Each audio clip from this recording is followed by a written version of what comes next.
Hello, Abraham. Thank you for everything. I'm here because I'm kind of stuck on something. I've done a lot of healing over the last decade, and it's been an interesting journey, and I've appreciated all that I've learned. Part of what happened with that is when I would have a strong intention that I'd want to heal, I would have an experience where I would get a recall of some kind of trauma. And it usually seemed like what I would call a past life. I never wanted to ever know anything about that, but it would come up. And then I would say, okay, I get why that came. About, 2 or 3 years ago, I was in a workshop where I was doing some very intense guided meditations. And in one of those, I was guided to go to a place where there were many beings, and one stood up and gave me a name. And it turned out to be someone who I could actually read a bit about. And I felt actually that had been a part of me. So I read a little bit about this person and immediately felt great upset. As you can see, I still have that energy. Even though the public image of the person was quite honorable, for me, it evoked enormous pain. I thought that I had worked through most of that, and then just Monday of this week, I saw a reference to that in something that came in the mail, and it immediately began to trigger stuff again, which I thought I had worked through. So, before you go further, and you wonder why you don't remember past lives. And next we want to say, you don't know whether that was your past life or somebody else's. I know. But one thing is sure, is a vibrational match to where you are. Yes. When you talk about healing, can you feel the difference? And everything's fine, you are where you are. But we just want to show you something in an effort to help you lighten up a little bit. And that is, can you feel the difference between saying, I need to effect a healing, and saying, I need to just let go of these oars for a minute? Because letting go of the oars will cause the turning, which will cause the motion toward the well-being, which is what the healing is. When you say, I need a healing, it's so dramatic. When you say, I just need to stop the struggle. So then you say, well, I'm even probing into past lives in order to understand this thing that has been a problem. It's not enough for me to feel it in this life. I've got to dig up other experiences in order to really explain why I should continue to go upstream. And we say, wasn't looking for it, I didn't think, but well, you might not look for it, and you might not be asking for it with your words, but nothing comes to you that is not vibrationally active. And so the thing that we're saying to you, there's no wrongdoing here, and we're not counseling you against anything. We're just saying, when you read something that makes you feel bad, stop reading it. When you think something that makes you feel bad, try to think about something that doesn't make you feel so bad. You're not ever going to unravel a problem. When you look at a problem and you say, this is something that I need to heal from in this life experience, you will then begin attracting all kinds of others who are also trying to heal from it, even stuff that didn't happen to you, even stuff that has never happened to you, or maybe stuff that has happened to you in a past life. But your inner being is wise enough not to burden you with it when you were born. Why are you trying to dig it up now, you see? okay. What possible issue could be so grave that it could cause you so much discomfort when all you've got to do is be the magnificent being that you are and let the stream carry you? What's going on?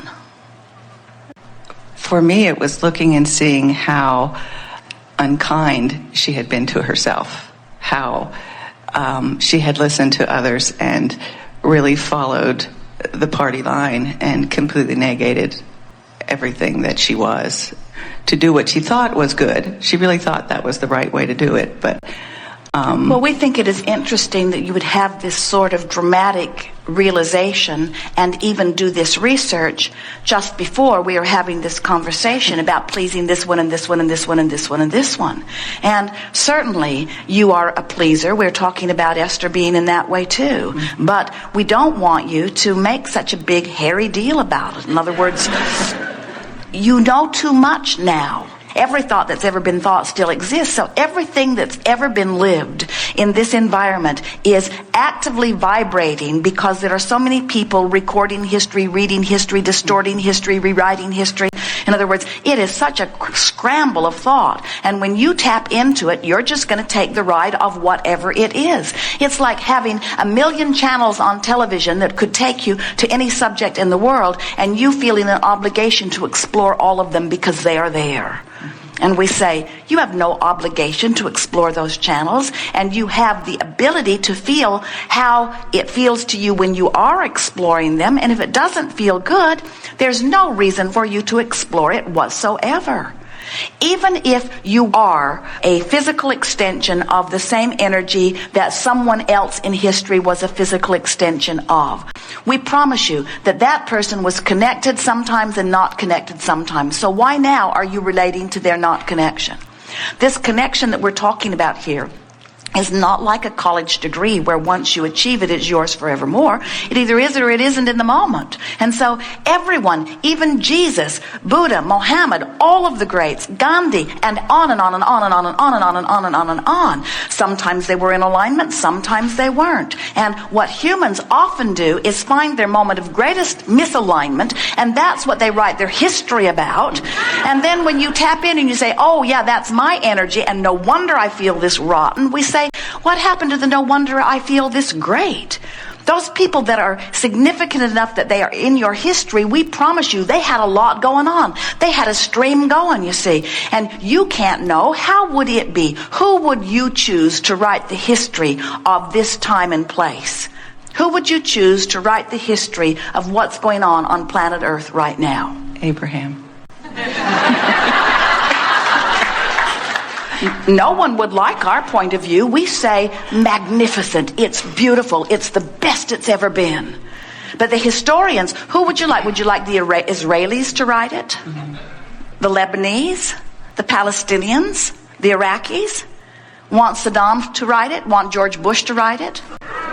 Want a Republican to write it? Want a Democrat to write it? Who gets to write it? From what religion would they come? Who gets to write the history? And then how accurate would it be for anyone other than the one who wrote it? Only the one who wrote it would believe that it is even accurate. Everyone else would disagree with it. But instead what's happening is that you're all writing your history because you're all living it. And you know what you're writing? You're writing the very best of it. You're writing what your life is synthesizing and what you personally want from it. So the history that has been lived, the present and the past that is being and has been lived, is contributing a future vibrational escrow that is the best synthesis of everything that's been lived. Can you hear that? When you don't want something, you know what you do want. In other words, you and everybody else, as you sift through life, you are contributing to your vibrational escrow. And can you imagine what a vibrational escrow mass consciousness is creating?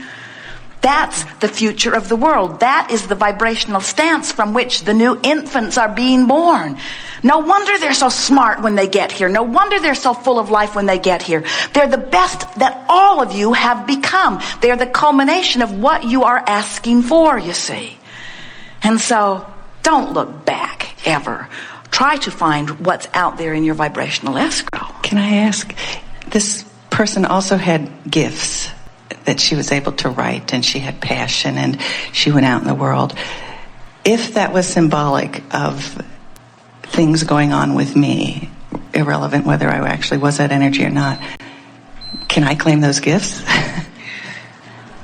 You can claim those gifts or any other gifts that anyone has put into vibrational escrow. And if something in your environment inspires you to a desire for that, then it becomes yours. You don't even have to wait for somebody to die. You can look at something so that someone is living now and claim those gifts. If this time-space reality has the wherewithal to inspire a desire within you, this time-space reality has the wherewithal to deliver it to you. No exception, you see. But you got to turn in the direction of it. You talked about a healing. And we want so much for you to understand that if healing means moving away from sickness and moving into something that is better, or moving away from sadness and moving into something better, people use healing in a lot of different ways. We want you to hear what we mean, that here's joy and here's despair. And joy certainly would be a healing of despair. Here's wellness and here's sickness, and wellness certainly would be a healing of sickness. Here's abundance and here's poverty, and abundance certainly would be a healing of poverty. So it seems logical that what we're asking you to do is get over here and be healed. It's not what we're asking you to do. What we're asking you to do is stop beating that drum that's got you pointed that way. And when you stop that, the stream will turn you and you'll feel relief. And that feeling of relief is the point of healing. The stream will take care of everything else. So if you're feeling frustration, let it go. If you're feeling anger, let it go. If you're feeling despair, let it go. So if you're in despair and you let it go and the stream turns you, how are you going to feel? You're going to feel relief. But that relief may very well feel like revenge. Because revenge is certainly a relief over despair. And then when you let that go, how are you going to feel? Angry. And when you let that go, how are you going to feel? Less angry. And when you let that go, how are you going to feel? Frustration. And when you let that go, how are you going to feel? Hopeful. When you let that go, how are you going to feel? More expecting, more believing. When you let that go, how are you going to feel? Knowing. Now we're talking about passion, joy, love, appreciation, you see? We know we're asking a lot. We're asking you to accept our knowledge that you are good and that you are worthy and that you always have been and that you always will be. Might be a lot for you to accept. But show it to yourself by letting go and letting go and letting go and letting go and letting go and letting go and letting go and letting go, and then see how good life becomes. And when you're thriving, when you're healthy, when you're intelligent, when you're vital, when you're flexible, when you're rich, when you're popular, when you're having the time of your life, you feel worthy. We have enjoyed this interaction immensely. It is lovely to come together.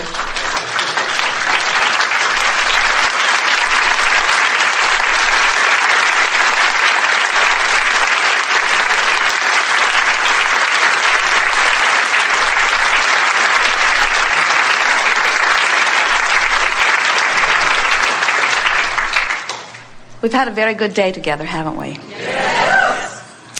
It is so lovely to come together with those like you who are willing to chew with us endlessly out here on this leading edge of thought. We have literally, we're not kidding you, taking thought beyond that which it has been before. And it is our desire that you relax and allow yourself the benefit of this expansion. You don't need us. You don't even need to know any of this. All you need is to want to feel good and to be willing to find something that does. Because you set it up so well before you got here. You're an extension of something so wonderful. And it is inevitable that things go well for you. And your life extracts from you clarity. And the resources of Source assist you all day, every day. And this little bit of conscious awareness will serve you all of the days of this physical life. Be easy about it. Don't make a big thing about it. Don't seek healing, just seek relief. Don't seek improvement, just seek relief. Don't seek solution, just seek relief. Just hold in your mind the idea of the stream that is flowing mightily toward all of the things that you want, and then just figure out how to get yourself going with the flow. And if you'll focus upon that and that alone, everything that you've dreamed for will manifest so quickly. But it won't be the end of your dreams, you greedy little buggers. For each new thing that comes will bring with it a vantage point from which you will want again. And so it will always be. It always has been and always will be. There is great love here for you. And for now, we remain incomplete.